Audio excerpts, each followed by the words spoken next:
বসে যে মানুষগুলা মানুষের সম্পদ অন্যায়ভাবে ভক্ষণ করত, অন্যের হক নষ্ট করত, গরিবের হক নষ্ট করে খাইতো, গরিবের সম্পদ আত্মসাৎ করে খাইতো, ওই মানুষগুলো হাসরের ময়দানে নমুনা নিয়ে আসবে। আল্লাহ রাসূল সাল্লাল্লাহু আলাইহি ওয়াসাল্লাম বলেন, ওই মানুষগুলো হাসরের ময়দানে উঠবে, তাদের মাথার ভিতরে বিরাট বড় বোঝা থাকবে। কি থাকবে? কথা কয় না। দেখবেন কৃষকরা মাথায় সবজি নিয়ে হাজিতে করে সাজাইয়া নিয়ে যায় কিনা, হাটে রাস্তা দিয়ে হেঁটে যায় না? হাসরের ময়দানে মানুষগুলো ওভাবে উঠবে, যারা দুনিয়ায় বসে মানুষের সম্পদ ভক্ষণকারী ছিল, গরিবের হক নষ্টকারী ছিল, অন্যের সম্পদ অন্যায়ভাবে গ্রাস করেছিল। আল্লাহ রাব্বুল আলামিন ওই মানুষগুলোকে হাসরের ময়দানে উঠাবে, তারা মাথায় করে অন্যের সম্পদ নিয়ে হাসরের ময়দানে হাজির হবে। আল্লাহ রাব্বুল আলামিন জিজ্ঞাসা করবে, কি রে, কারা তোমরা? মাথায় কি নিয়ে আসতেছিল? হাসরের ময়দানে তো এগুলোর কিছুই দরকার নাই, কি নিয়ে আসছি? আল্লাহ, দুনিয়ায় বসে যত মানুষের সম্পদ নষ্ট করছিলাম, কত গরিবের হক নষ্ট করছিলাম, কত মানুষের সম্পদ নষ্ট করছিলাম, কত দরিদ্র মানুষের বুকে লাথি মারছিলাম, কত মানুষের মনে কষ্ট দিয়ে এগুলো জব্দ করছিলাম। দুনিয়ায় বসে তো ভোগ করছি, কিন্তু আখিরাতে দেখি কিছুই ভোগ করতে পারি নাই, সব আমার সাথে সাথে ঘুরতেছে। আল্লাহ রাব্বুল আলামিন ওই দিন বলবে, আজকে এই সম্পদ নিয়ে হাসরের ময়দানে ঘুরতেছে, এগুলো নিয়ে ঘুরে কি লাভ হবে? বলবে আল্লাহ, আজকে হাসরের ময়দানে দেখতেছি এই সম্পদগুলো যদি আমরা পাওনাদারদেরকে বুঝিয়ে না দিতে পারি, কি করতে পারি? কথা কয় না। পাওনাদারদেরকে যদি আজকে এই সম্পদগুলো আমরা বুঝিয়ে দিতে পারি, তাহলে আজকে আমরা কোনোভাবেই নাজাত পাবো না, মাফ পাবো না।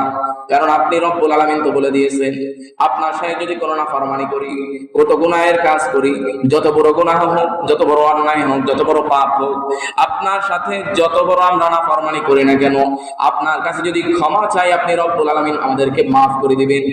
কিন্তু এই পৃথিবীতে যদি অন্যায়ভাবে কোনো বান্দার হক নষ্ট করা হয়, অন্যায়ভাবে যদি কারো সম্পদ গ্রাস করা হয়, দরিদ্র মানুষের সম্পদ যদি আত্মসাৎ করা হয়, এইটা তো ওই বান্দা যতক্ষণ পর্যন্ত মাফ না করবে, তার সাথে যতক্ষণ পর্যন্ত এই বিষয়ে আমি মীমাংসা না করব, ততক্ষণ পর্যন্ত আমাকে আপনি মাফ করবেন না। আজ হাসরের ময়দানে এই জন্য এই সম্পদ মাথার ভিতরে নিয়ে বোঝা নিয়ে ঘুরতেছি। কোথায় পাবো সেই প্রকৃত হকদার যারা আছে? কোথায় পাবো আজ তাদেরকে, যারা এই মালের হকদার, এই সম্পদের হকদার, এই টাকার হকদার, এই জমির হকদার? তাদের কাছে কখন পৌঁছে দিব? তারপর আপনার কাছে কখন হাজির হব? আল্লাহ রাব্বুল আলামিন বলবে, দেখো ওই তোমার হকদাররা আশেপাশে ঘোরাঘুরি করতেছে, তাদের কাছে গিয়ে দেখো একটু বুঝিয়ে দিতে পারো কিনা।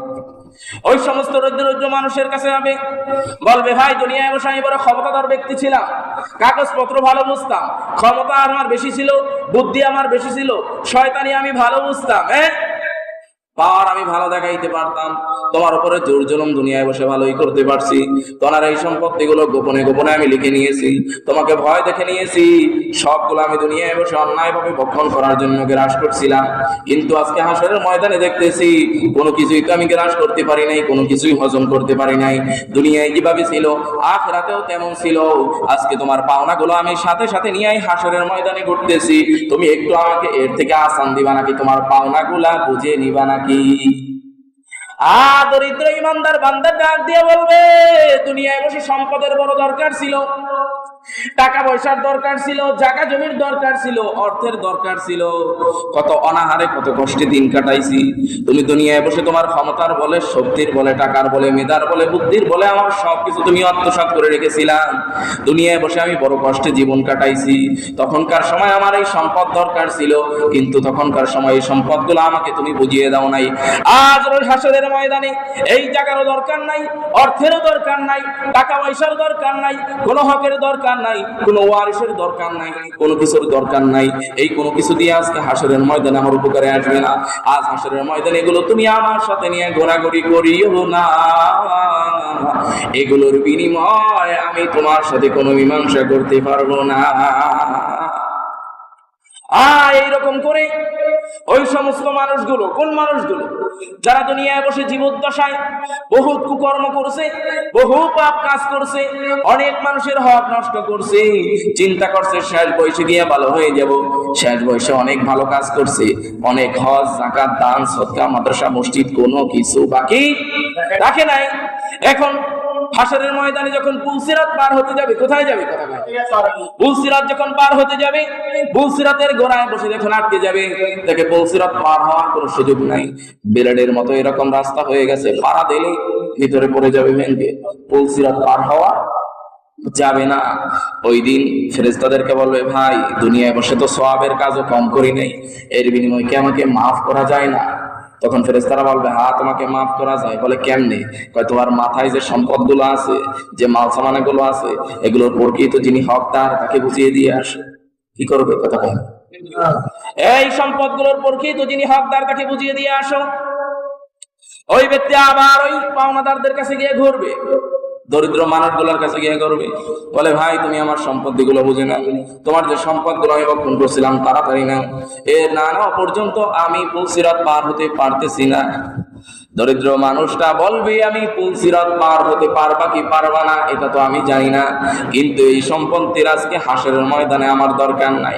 ফেরেশতারা বলবে, তাহলে কি হবে? ফয়সালা দাও, কারণ ফয়সালা তো তোমার হাতে। কার হাতে? ওই দরিদ্র মানুষের হাতে। কার হাতে? ওই গরিব মানুষগুলোর হাতে, যাদেরকে দুনিয়ায় বসে কোণঠাসা করে রাখা হয়েছিল।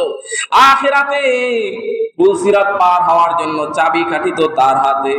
দরিদ্র মানুষটা বলবে, আজ আখিরাতের ময়দানে আমার কোনো দরিদ্রতা নাই, কি নাই? কথা কয় না। জায়গারও সমস্যা নাই, টাকারও সমস্যা নাই, খানারও কোনো সমস্যা নাই, ক্ষমতারও কোনো সমস্যা নাই। সমস্যা আছে শুধু একটি নেকির। কিসের কথা? সমস্যা আছে শুধু একটি নেকি। আমার আমলনামায় সওয়াব কম, নেকি কম। আজ হাসরের ময়দানে যদি তুমি এর বিনিময় আদান প্রদান করতে চাও, তোমার আমলনামায় যে নেকিগুলো আছে এই নেকিগুলো আমাকে দিয়ে দাও, আমার আমলনামায় যে গুনাহগুলো আছে এই গুনাহগুলো তুমি নিয়ে যাও। সারা জীবন দান সদকা খয়রাত হজ মসজিদ মাদ্রাসা গরিবকে দেওয়া কোরবানি সবকিছু এবার ওই গরিবকে দিয়ে দেওয়া লাগবে।